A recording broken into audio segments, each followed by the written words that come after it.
Hello, GDN family, those of you who are in the diaspora and beyond. My name is Nzali Abraham, and I am the manager of the GUBA Diaspora Network. So I'm super excited because today we have a very, very special guest for our August GDN Seat. All right. And this special guest, we were able to meet at our July networking mixer that was located here in Accra, Ghana at Yaya's. And I know you all are going to love her. I know you all, some of you probably already follow her, but if not, you definitely will before you end up leaving today. Now, as we always do, as the tradition says, I want to know where you're watching from. So if you're watching us live right now, go ahead in the comments, let us know where you're watching from. I'm watching from Ghana, so I've already put that in the chat. Okay, so let me know where you're watching from, and we'll pull it up as the time goes on. If you're part of the replay game, you're not here with us live and in person and direct, but you're going to watch it later, you can still drop in the comments and let us know where you watch from. We love to know where all of our members from the diaspora are coming from. All right. So for those of you who are new, you're wondering, okay, what is GDN? I keep seeing these flyers. I hear GDN. What does that mean? Well, GDN is a network of diasporans. Some of us live in Ghana. Some of us live, our primary residence may be the US, the UK, Canada, a number of different places. But we have a love for Ghana. We have a love for Africa. And we want to help Africa develop and build. So we are a trusted group of people. It is membership based. And what we do is we support each other. We support each other's businesses, ideas, having fun trips to Ghana and other parts of Africa, and so many other things, right? Oh, hi, live with Helen. She says she's watching in from the UK. Good to see you again today. Anybody else, just drop it in the chat. Now, I don't want you to just say, okay, well, Nzali works with GUBA, so this is why she's saying this. I actually want you to hear from one of our members. So I'm actually going to bring her up so she can tell you why she joined GDN, what has it done for her, and what's to come in the future for her and GDN. All right, let me pull her on up. By Ghana from the moment that I landed. The people, of course, the culture, and the endless possibilities were like nothing that I'd ever experienced. I was blown away by Ghana from the moment that I landed. The people, of course, the culture, and the endless possibilities were like nothing that I'd ever experienced. My name is Coria Burns, and I'm a general sales manager for Radio 1 Atlanta. And I first visited Ghana in July of 2021. Since then, I've returned 12 times to visit, to relax, to give back, and to collaborate with GUBA Diaspora Network. They have been my connection, honestly, to all things Ghana, from real estate, investing, giving back, like I mentioned before, getting my Ghana card, visas, restaurants, hair salons, and even figuring out how to navigate financially since I'm there so often, you name it. They've been that for me. And because of GUBA, I was able to bring 17 of my friends to Ghana in September of 2023. The Odana Network highlighted this once-in-a-lifetime journey for them, and now it has over 325,000 views on YouTube. There's no way I could have done that on my own, and there's no one else that I would have trusted besides GDN. We've done 2 more journeys since then, 2 more group journeys. We're planning at least 2 for 2025, including a student trip for kids here in Atlanta between the ages of 14 to 18. That's going to mean so much to me. And sometimes I just shake my head because all I have to do is make one call, tap into one network, and everything I need is absolutely there. But I want to finish the same way that I started. Because GDN, GUBA Diaspora Network, is truly about people, about our people, and bridging the gap between the diaspora, or us in the diaspora, and the infinite possibilities and opportunities that exist to connect, to invest, and to grow with those in Ghana. Medasi, GDN, thank you so much for all that you do. Oh, thank you so much, Korea. We are so blessed to have her be a part of our membership. She's one of many. And as she said, being a part of the network was really like a one-stop shop for her. She was able to bring other family members in and really just kind of keep this momentum going. Many people believe that Ghana is the gateway to Africa. We at Guba know that Ghana is the gateway to Africa, and we definitely want to help any and everybody make that transition, start coming, travel, visit, party, live, work, play, all of those things.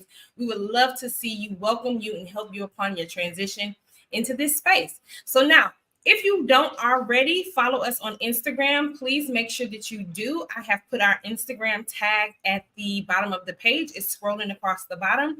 So make sure you're following us today so that you can stay up to date on all of the wonderful, wonderful things that we have going on.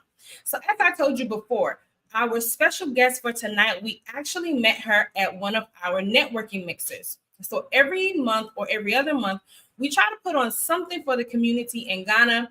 Also, sometimes we do things virtually. So last month we had our networking mixer where we invited people from the community to a restaurant just to do some like get to know you, exchange information, see who's who. Maybe you meet a new friend, meet a new business partner, new venture, person or something like that. So this is what the benefit of those networking mixers can do for you. For us, it got us a great interview for tonight, and for you all. For you, it can mean you found your next business partner. Who knows? All right. So, outside of our networking mixer at the beginning of this month in August, we were in the UK and we were celebrating the 25th anniversary of the Ashanti King. Can you imagine? It was such a beautiful, beautiful time. There were so many members of the Ghanaian community who came out. I would love to give a special shout out. Helen, I know you're watching from the UK. I hope you were able to attend. But there were so many beautiful, beautiful diasporans who showed up in the UK. They said the Ashanti King called and we are here. You see the beautiful regalia, the beautiful exhibition of culture. It was such an amazing, amazing time.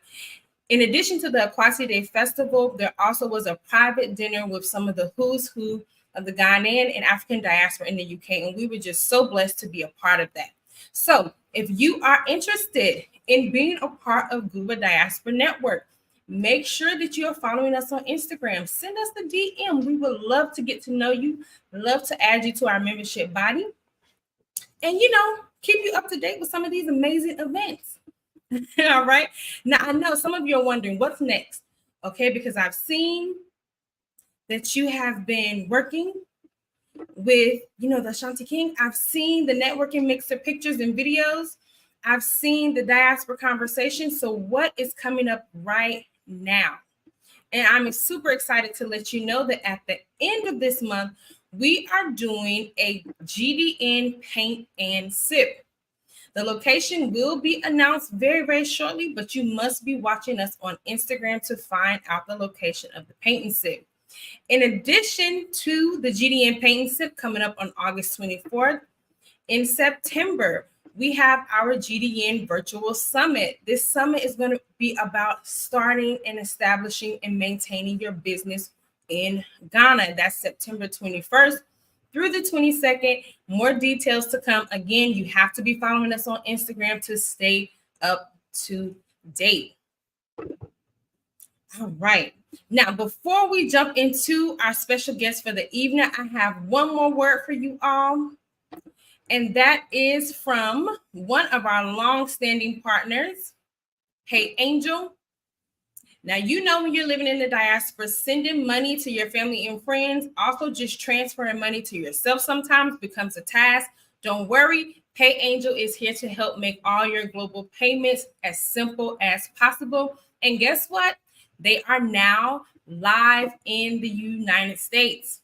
Okay, so if you want to send some money to some people, okay, you can use Pay Angel. It's an easy app. You can go to payangel.com. You can download the app from any of your Google Play Store or the App Store. and you'll be able to find it. We also have a nice little QR code that you can scan right now, and it'll give you all the details that you need. Thank you, Pay Angel. All right, I just want to see if anybody else has told us where they're watching from. Okay, we have another person from Ghana. Hello, hello. Hi, Dennis. It's good to see you in again. Dennis was with us last week, and he also was at the networking mixer, so I'm sure he's familiar with our guest. And since we're talking about our guest, let me just go ahead and introduce this lovely, lovely, lovely young woman.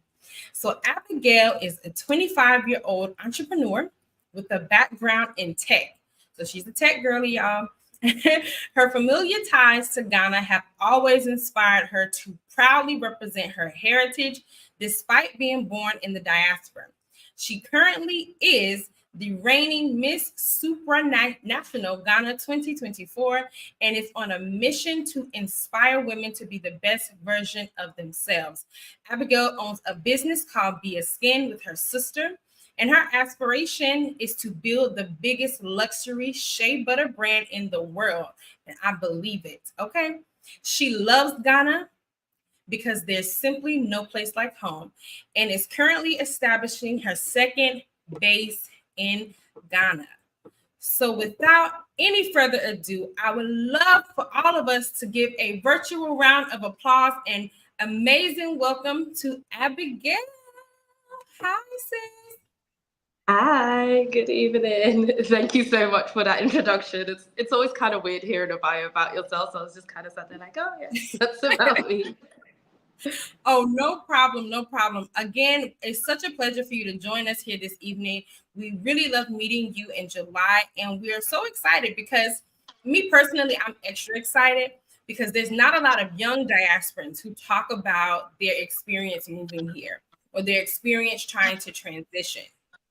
So I'm just wondering, tell us just a quick little bit about who you are, a little bit about your background, and then we'll jump right on in. Yeah, most definitely. I mean, my name's Abigail. We've gone over that part. I was born in the Netherlands to both my Ghanaian parents. Lived there for 15 years. Then I moved to the UK, where I was for 9 years, and now I'm currently based in Dubai, transitioning into Ghana. So yeah, I've lived in many places in the world, and I think that's very much informed who I am today and how I maneuver, but also why it's so important to establish myself in Ghana at the moment. Because, like I said, there is no place like home. And I do really feel that no matter where in the world I've been, whenever I've come back to Ghana, I've just felt like, yeah, this is where my peace is. This is where I'm home. So yeah, that's a bit about my early life and places that I lived. I have a background in tech. I actually studied science at uni, so physiology and pharmacology. So quite a switch into the tech space, but again, it was one of the things that I just took to. So I've been in software as a solution business development for the past 4 or 5 years. Still doing some of that. My primary focus at the moment is my business that my sister and I are building, and I'm really excited to really showcase the best of Ghana to the world. Oh, that is amazing. Oftentimes when you kind of live outside, it's hard for you to kind of build that connection, or feel Yeah. like you're really, really tapped in. So I'm very proud of you for making it an intentional effort to kind of tap in, stay connected, stay grounded in your roots. I just want to say hello to Ella. Hi, Ella. Good evening, afternoon, depending on where you are in the world, and welcome. Thank you so much for joining us today. All right, so we're gonna jump right on in. What is your biggest influence when it, comes to this journey that you've been on, especially with your title because you're the Miss Supranational Ghana 2024. So, Yeah. what was your biggest influence on starting this journey and representing Ghana at the international level? Yeah, thank you for the question. I mean, the biggest influence has definitely been my mom. And it's like you mentioned before, like being able to stay grounded and connected. It wasn't something I was able to do by myself. It definitely came from my mom. So from as little as when I was 2 years old, we used to travel to Ghana very frequently. And I got used to spending a lot of my summers here as a child. And something my mom also always used to say is, look, when you're in the house, you're in Ghana. If you step out, you're wherever you are. But in this house, we're in Ghana. And growing up with that, always having, local dishes that we were eating and making at home, being in a church community where it was also mostly Ghanaian people, I think all those things influenced me and inspired me to stay connected to my heritage, my origins. And I felt immense pride, even as like a young little girl in a predominantly white area. Had the feeling of really knowing where I came from. And even though I felt out of place, I still had a connection because I knew that, well, yeah, of course I feel out of place because this isn't actually home for me. So I think that's one of the biggest things that kept me grounded. So even when I started my pageant career 7 years ago, the first pageant that I entered was Miss Teen Africa UK, where I also wore a Ghana sash. And I love the fact that despite being in the UK, being in the diaspora, I was able to represent my heritage. And that's really where the whole inspiration to want to represent Ghana on an international stage came from. I just knew that was going to be my goal. And the beautiful thing about representing your culture at that level, no matter where you are, is it's kind of like a way of letting the other parts of the world know who you are, where you're coming from, and what your country represents. Because as we know, in the diaspora, people have very skewed perceptions of what Africa is, what Africa is not. Myself, I am African American. However, I clearly remember the imagery that we were shown about Africa when I was younger, like growing up in the 90s, early 2000s. And if I would have just listened to that, if I had never seen Abigail, or if I had never gotten into Afro beats, or just saw some of the other representation that came from Africans, maybe I wouldn't have even made the decision to move to Africa. So I think people like you, other people in the media space, are the reason that some of us who don't have a direct connection are inspired to come. So we say thank you for that. Oh, that's very kind. And I think you made a really good point there, right? The imagery of how Africa is projected out there, it's very extremely skewed. Like, I remember having a teacher in school who had traveled to Ghana, but more so in a charity capacity. So even her perception of me being a Ghanaian child was kind of like the adverts you see for the charities with the small children with the big bellies and all that kind of stuff. And even having to fight that stigma directly there with my teacher because I was automatically being boxed in, it's something that you then start becoming very aware of. And I think that's why I'm also very keen on changing the narrative. Like, we are a very fruitful country. We have amazing talent here. There are so many opportunities and so much more growth to be had in Ghana specifically and other parts of Africa too. So I'm very proud to be able to represent that and carry that message forward. Awesome.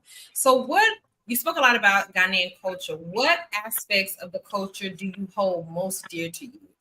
And how did those pieces of the culture, like, how does it shape your daily life? That's a really interesting question. I think one of the biggest parts is the food.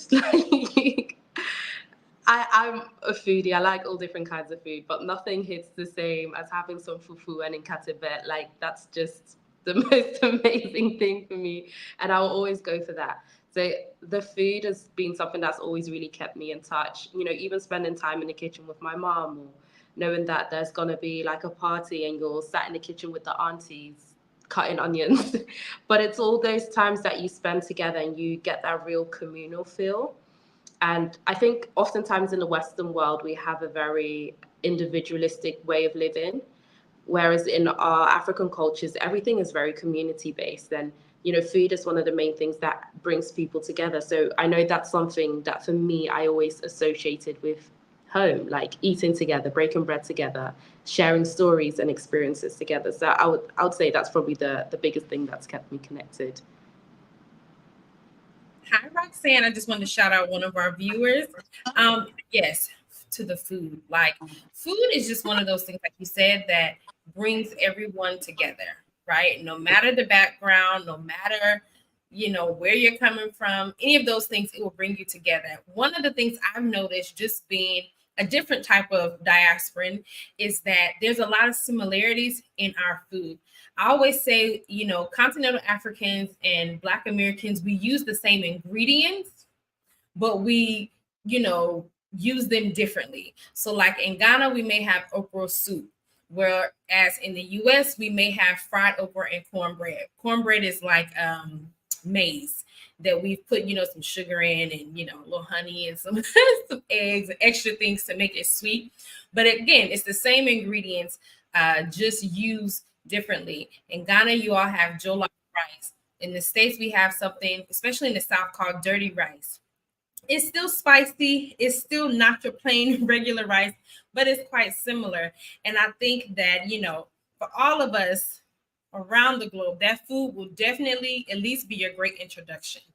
And then from there, you can take it to wherever else you need to go, whether that be learning the language, marrying someone from the continent or from a different culture. The sky's the limit on that one. But I did want to ask you, it's not all roses when you're trying to transition and be in Ghana and still living abroad and having your foot in two places. So, what is some of the biggest challenges that you face, especially as a young woman? You are a pageant girl, you're a title holder, you are a techie, all of those things. What are some of the biggest challenges in trying to balance all of those things? Because not all of us can live in Ghana full time. Let me unmute you. No, I definitely know that it's a struggle for a lot of people to be able to transition full time. And I think it's a struggle, but it's a blessing at the same time. And that's kind of the pace of life in Ghana. Like, it's a much slower pace. Like, especially for me coming from Dubai, where everything is extremely fast paced, 24/7, you have access to everything. That's been an adjustment. But in a good way, I suppose. It's been good and bad. But dealing with maybe, being used to certain systems working or things being digitalized or being in place in a certain kind of way. Where Ghana is still very much developing, not all of those infrastructures are set up like that. So you can't necessarily always Google everything and figure out how to do it or land on the right website to get somewhere, right? And it's a lot of like just actually having to pick up the phone and call someone and be like, hey, I want to know about this. Like, do you know where to go? Who can I speak to? So that's been an adjustment for sure. But I wouldn't say it's necessarily all bad, because it also means that you get to speak to more people, right? And expand your network, and just like what you guys are doing with GDN as well. Yeah, it's one of those, Ghana's one of those countries where like you have to know somebody. And it's like, if you don't know the right somebody, it could be the difference between taking 9 months and taking 7 days. Right. And so again, like you said, what we try to do here with GDN is prevent people from having to take 9 months and instead having 7 day, productivity levels, because it's just a different system. I will say though, being that you born in the Netherlands, you currently spent, I guess your primary residence would be Dubai, which would be the Middle East. So how do you still have impact in your home country, even though your primary residence for now is in another country? How can you still be, I would say that how the old people say, be of good use or be of service to your home country while you're outside? Yeah, I think that's a really important thing, and something that I spent a lot of time thinking about. When I was in the UK, for me, it meant really kind of pushing the message of who we represent as Ghanaians, what we represent, and the people that we are. So being involved with events that kind of promoted our Ghanaian culture to the masses as such. So I've been quite privileged to kind of work with the High Commission in the UK previously as well, and work on the Made in Ghana Festival.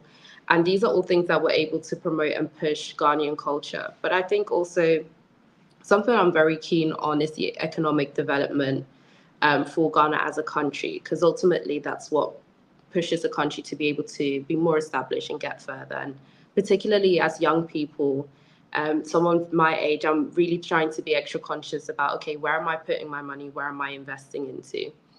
And when my sister and I were, discussing our business idea, we knew it was very important for us to be able to contribute specifically to the economy of the north of Ghana. That's where our mum is from. Um, Especially the rural areas, they don't necessarily get the same level of exposure, which means that then the development of those regions is delayed. And when you look at the impact you're able to have, then we're lucky enough to have a different kind of capital and spending power coming from the diaspora, and being able to put that into our home country, our hometowns, rather than elsewhere, is one of the big things that I try to focus on, and something that I would encourage other people who are maybe considering or trying to figure out if they want to have a base somewhere else, or start investing in other places, where you can be very useful. Even if you don't want to live in Ghana full time just yet, or you just want to visit, there are ways that you can invest into the country and promote its growth. Absolutely. Like, I love the fact that you spoke about the northern region of Ghana. I have some friends who are from that area, and they also say some of the same things. It's like it's one of the places that's just looked over.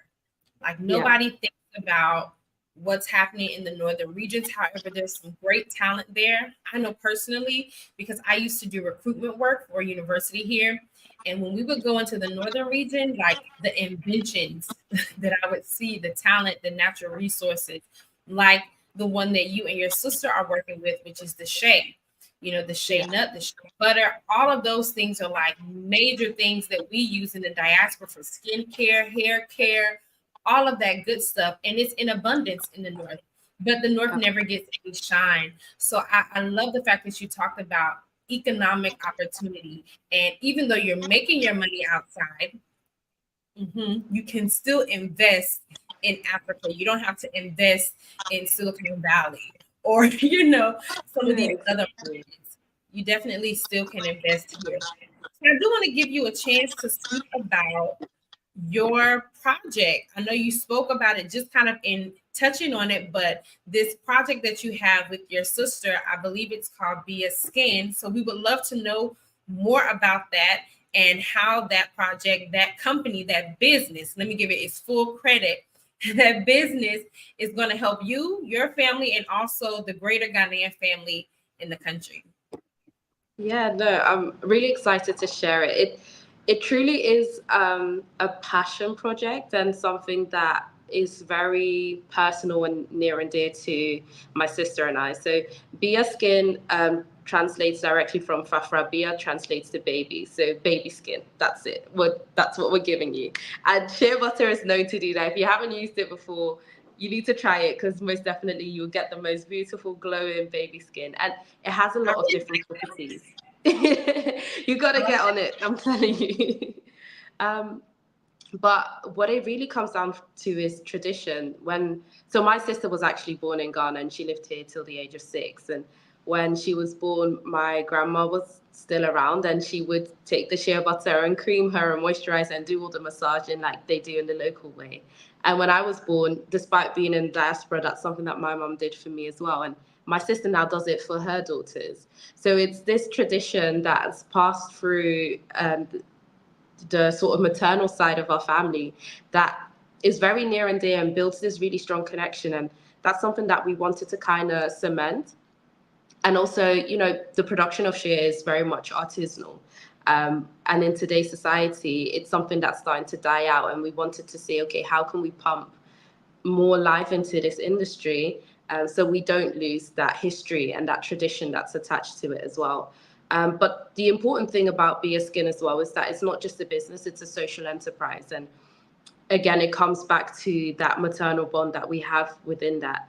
We really want to not only, have a successful business, but contribute to the social, the economic mobility of especially young women in the north of Ghana. So we're building in terms of, starting some scholarship platforms, being able to send girls to school to be able to complete their education, but also educate the women who are currently in the trade, who are not necessarily able to maximize what they're able to do with their business at the moment, to give them the right skills and information to really be independent and have profitable businesses for themselves, and really going into the fair trade element, which is something that gets thrown around a lot. But for us, it's really the focus of, okay, not just fair trade, but empowering trade. How can we empower these women to really make the most out of what they have? So I've never heard anybody say empowerment trade. You might want to go ahead and trademark that Right. before somebody else does. But when you say empowerment trade, not just fair trade, that's even your slogan. I'm telling you. You start writing, No. put that in there. What exactly is Gonna add it to the empowerment business trade? plan. Yeah, empowerment trade. If you see that at its highest level, what do you imagine that to be? I think at its highest level, it's, not just looking at women that source a raw material and then process it to a certain degree and selling it off, but understanding what power they have having this product. Like, it's a raw material, it's a commodity that is highly valued. And particularly looking at the cosmetic markets in the US and Europe, there is huge market potential for it. So yes, we want to build a world leading skincare brand, but what's to say that these women can't start their own brands for export? They can't start supplying some of the bigger cosmetic brands and have that direct tie, rather than, foreign middlemen coming in and buying very cheap, selling very high, and they take all the profits. So how can we get more of that directly to the source? And I think that's a huge part of the impact that we want to have with Bare Skin.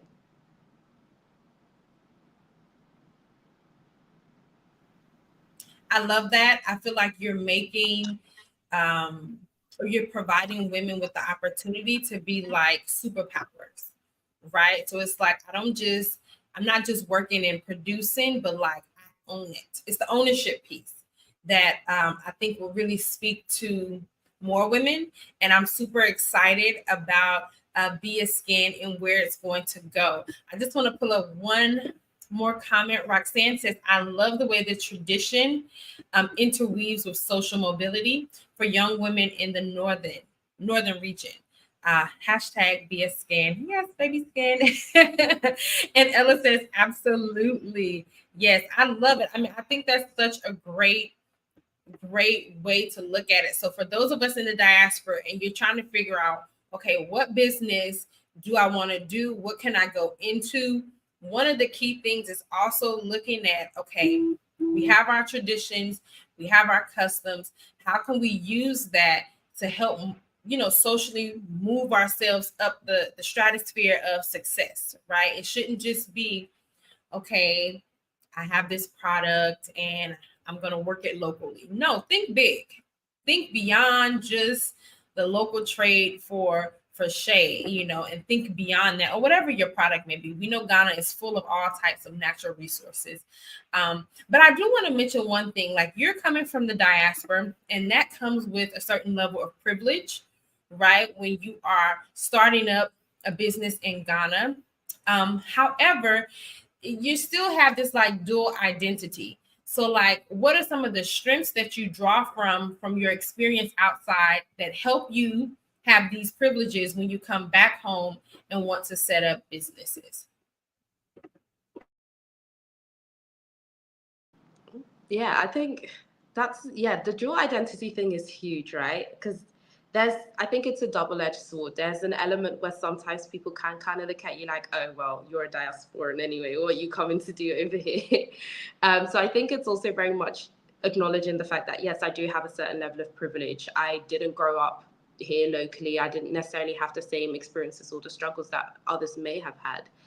But on the positive side, I think, particularly with my background in business development, understanding kind of how to look at a company from a global scale when wanting to approach a global market, bringing that insight into Ghana, I think is huge in terms of, okay, like you mentioned, not limiting the markets that we're selling at. We're not just looking at the local market, but actually how can we take Ghana to the world?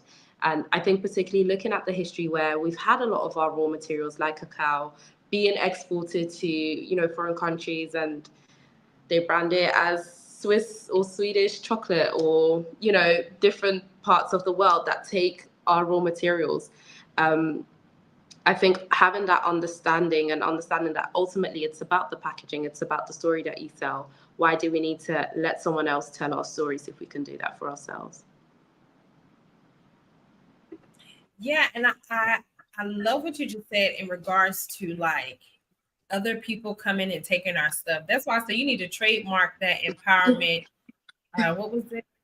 I'm not Empowerment even trade. I don't take it, but yeah, we have to take ownership of our stuff on every single level, from the raw material all the way up the market to how it's branded to the world, the naming of it, where we sell it to, how much we sell it for, because oftentimes we get boxed out of the global market because we're undercut with the prices. Because, you know, I mean, I don't want us to get into like geopolitical stuff, but we know how, you know, the world sometimes boxes Africa out of really making the money that it's ours to be made. But I don't want to go too far down that rabbit hole. However, I do want to know what role do you see for the Ghanaian diaspora in the development and the growth of Ghana? Because you all have a very unique position. It is different from the historical diaspora, which would be like myself, African Americans, maybe Caribbeans, people born in Jamaica, Trinidad, who are moving back. So specifically for those where you can go and touch your grandmother and say, my grandmother is from Cape Coast or my grandmother is from Kumasi. What role does the Ghanaian diaspora specifically have in the development and the growth of Ghana?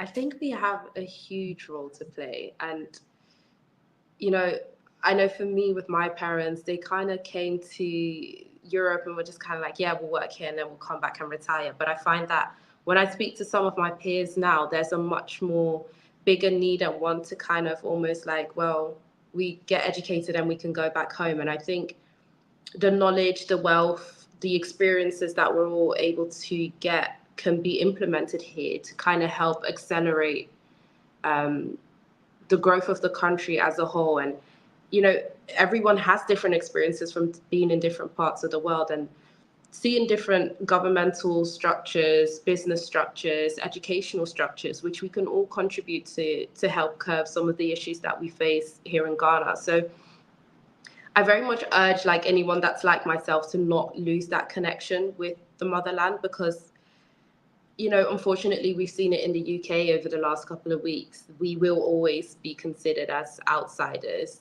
no matter how you paint it.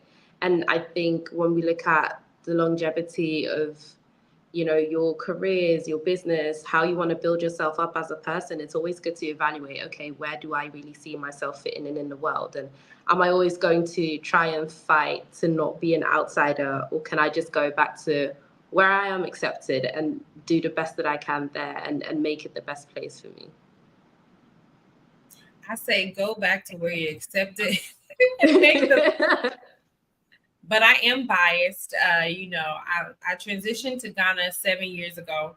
So that's always my suggestion to people. Like, yeah, go back. You know, stack your money up outside and then go back home and see what you can do with it, you know?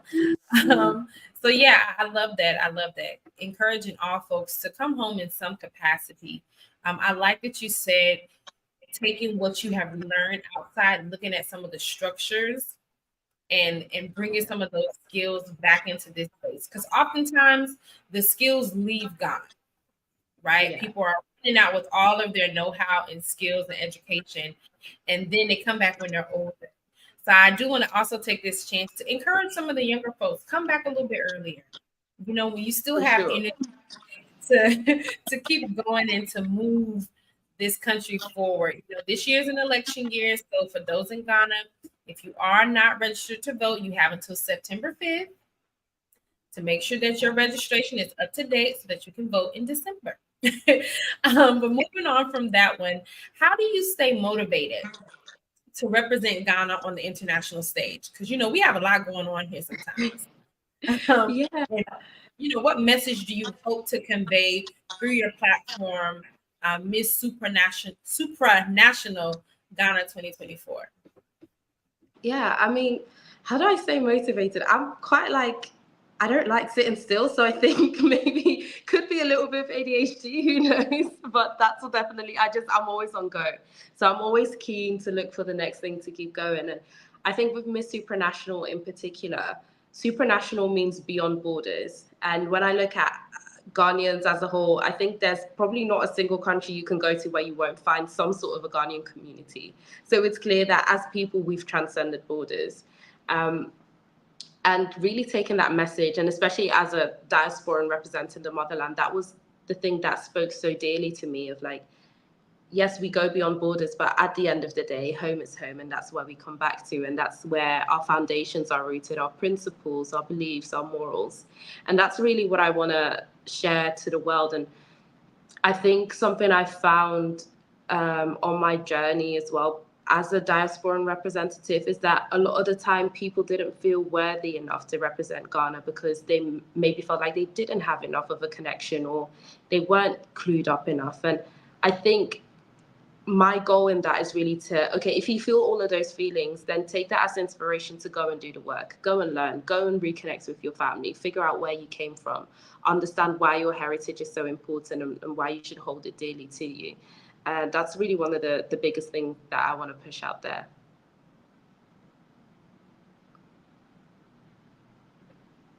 I love that part where you said, okay, some people don't feel worthy enough.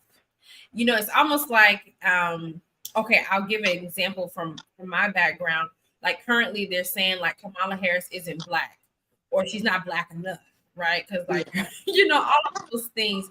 And I often do hear people from the diaspora, especially those who are like from the continent, what is recognizable, they have someone they can refer to in their family, is that, well, I'm not Ghanaian enough, I'm not Nigerian enough, you know, I don't really know how to make this, to speak the language.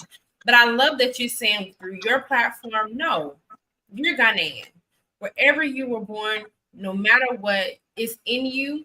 And if you feel like, okay, I'm slipping a little bit, take that as a task to continue your journey and finding out more about your culture and then share it with somebody else. We have a quick comment from Sylvia. Hi, Nzali and Abigail, enjoying the insight. She's from Manchester, UK. Yes to the empowerment trade, social mobility trade. I love that. I'm telling you, trade market. No like home.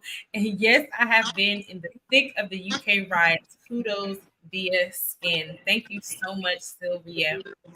And again, for those who missed that one, if you aren't familiar and you want to learn more about Via Skin, I have it scrolling across the bottom. The website is there. I also dropped it in the chat, so you can always check out this product that she has, the Via Skin, aka Baby Skin. Yeah. So you'll have access to that if you go ahead and go to the website. All right. And then last but not least, I just want you to give one piece of advice to young Ghanaians who are living abroad, who aspire to contribute in a very meaningful way to their homeland. What's something you would tell them? Ooh, something I would tell them would be to remain open-minded. Leave your Western mindset behind, to be honest. Like, just leave that at the door. When you board the flight, leave it there. Don't put it in your luggage. Just get on the flight and just be ready to embrace everything for what it is, because it's going to be a journey. And I think if you don't go into that mindset of like, you know what, I don't know, I'm just going to figure it out. If you're very rigid and set in your ways, you will find that you're frustrated with pretty much everything. But I'm someone who really, really believes that it's all in the journey. It's all in the process. That's where the beauty lies. And if you're able to take that journey for what it is, you'll have the most incredible time. You'll meet such amazing people. And you'll be surprised at the opportunities that lie before you. I agree 1 million, billion, trillion%, you know, especially with the leave your Western mentality on the coast that you left from, on the shores that you left from, because if not, I'm just going to add on to what you're saying. If not, you'll find yourself being more frustrated. Your cortisol levels will be all over the place and you won't enjoy your time. So I always tell my colleagues who are watching, they know I'm famous for saying this, like, know your locus of control. There's a circle in the middle, that's you, and then everything on the outside of that, write all the things you can't control, put them there. Western mentalities, we're gonna put it outside of your your inner circle of things you can control. Like, just leave it, leave it. And for those who are watching, if you have some questions that you specifically want to ask Abigail, go ahead and drop those in the chat so that we can bring them up, we can see them. If you want to leave her some encouraging or powerful words, you also can drop those in the chat. If you have questions for GDN, for me, you can also drop those in the chat. We'll make sure we'll answer those before we head out today. So I want to give y'all a little chance to drop anything in the chat that you would like. But again, Abigail, I want to say thank you. Also, just one more thing. I know I said the last question was the last question, but this is the final one for real, outside of what people may drop in the chat. How did you even get into this pageant space? And then is there anything that you're doing to help other young women who are coming from Africa represent themselves on this type of global platform? Because I know pageantry in the States is a big thing. I didn't know what it was like in other spaces. So yeah, how did you get into it? And how can other young women who might be interested use this as a platform to build themselves on the international landscape? Yeah, I mean, pageantry, it's a world in itself. So I kind of fell into it, surprisingly enough. So I remember I was 17, I was at a casting for a fashion show. And I ended up chatting to this girl. Her name's Mariah. She's Nigerian, also a diasporan. And she had previously competed in Miss Teen Africa UK. And she said, hey, I think you'd be really amazing for this. I was just like, yeah, pageants. I've seen like Miss Universe and Miss World on the TV, but surely not me. Because also, like, side note, I was like the biggest tomboy ever growing up. So walking in heels in itself was like a bit of a struggle. So I remember actually submitting my application probably an hour before the deadline for that year. I was just like, okay, I'm just gonna give it a go and see like where I end up. And I actually came first runner up, so I was the first princess that year. And I completely fell in love. Yeah, I really fell in love with the sisterhood. It was getting to connect with other girls who had similar experiences to me, being from the diaspora, representing their respective African countries. And one of my best friends today, we met during that time. So 7 years later, and we still have these amazing bonds. And it just kind of spiraled. I think it's just like a dark hole you dive into when you get addicted to the rush of getting on stage. But coming into representing Ghana on the international stage, what was really important for me was to give a good representation of Africa. Ultimately, as African delegates at international pageants, we have to do 2 times, 3 times, if not more, the work to be noticed at these competitions because, one, we're the minority. Pageantry in Africa isn't as big, it's underfunded, it's not really supported, which means that we're not a quote unquote sash factor, which is a thing that they say in pageants. If you're from a sash factor country, it's usually the countries that are quite big on pageantry and they have had some amazing representatives. And I think for me, also elevating the profile of pageantry within Africa is super important because we have incredibly talented, intelligent, dedicated young women on the continent that are willing and capable of representing, but sometimes just get overshadowed simply based on where they're coming from. So that's a really huge part for me, and also being able to go and represent Ghana well on an international stage. And in terms of how I try to also carry that message forward, so one of my friends, she's my friend, she's my sister, she's like everything to me. So she actually mentored me in my first pageant. And then she was my manager at some point, and we've just always worked together very closely. And we started House of Pageantry. Well, she started it. I joined, I think, about 6 years ago.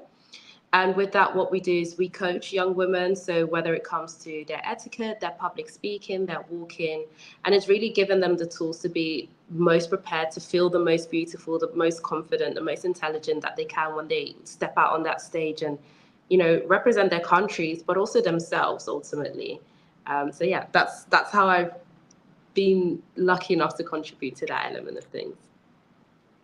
Wow. Well, I want to say thank you again for joining us, letting us know more about your experience at the international stage, whether it be through your pageantry work, whether it be through your own business, which is Be a Scan. I'm going to drop that down at the bottom again for those who missed out on that.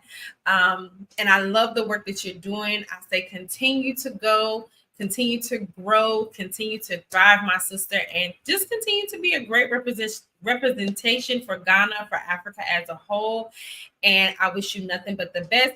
And I'm sure all of our GDN family is also wishing you nothing but the best. And your next pageant, let us know so we can be posting, we can be sharing with our families that are in, different countries. If you have a space where people can vote, let us know so we can vote. We would definitely make sure that Ghana is well represented and Africa is taken to the world stage. Thank you so much again, Abigail. And if there's not anything else, I'm going to let you go and let the people say goodbye.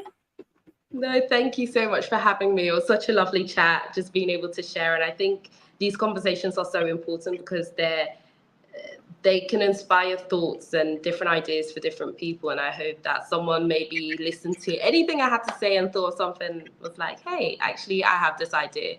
Um, so yeah, I'm really glad that I was able to have this conversation with you. Oh, thank you so much again. And until the next time, bye-bye. Bye. All right, now, y'all. So again, that was Abigail. We're so thankful that she was able to join us today. If you are a person in the diaspora and you want to know more about Gooba Diaspora Network, just follow us on Instagram. We will keep you posted. You can always send us a DM and we will respond back to you. For those of you who are going to be in Ghana in August on the 24th, we're going to have a paint and sip. The location is to be determined, but we'll be posting it on our Instagram before the end of this week. So if you're in Ghana, you want to, vibe out with us, come and paint and sip with us. We'll let you know on Instagram. And those of you who will be here in September, even if you're not here in September, you can still join us online. We have a virtual summit September 21st through 22nd. It's all about standing on business, how to do business in Ghana. More details to come. Again, I want to say thank you all for joining us, and I will leave you with a message again from one of our lovely GDN members, Korea. Until next time, y'all. Bye-bye. Blown away by Ghana from the moment that I landed. The people, of course, the culture, and the endless possibilities were like nothing that I'd ever experienced. My name is Coria Burns, and I'm a general sales manager for Radio 1 Atlanta. And I first visited Ghana in July of 2021. Since then, I've returned 12 times to visit, to relax, to give back, and to collaborate with Gooba Diaspora Network. They have been my connection, honestly, to all things Ghana, from real estate, investing, giving back, like I mentioned before, getting my Ghana card, visas, restaurants, hair salons, and even figuring out how to navigate financially since I'm there so often, you name it. They've been that for me. And because of Gooba, I was able to bring 17 of my friends to Ghana in September of 2023. The Odana Network highlighted this once-in-a-lifetime journey for them, and now it has over 325,000 views on YouTube. There's no way I could have done that on my own, and there's no one else that I would have trusted besides GDN. We've done 2 more journeys since then, 2 more group journeys.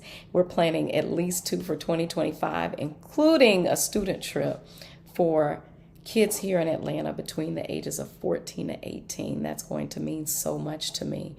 And sometimes I just shake my head because all I have to do is make one call, tap into one network, and everything I need is absolutely there.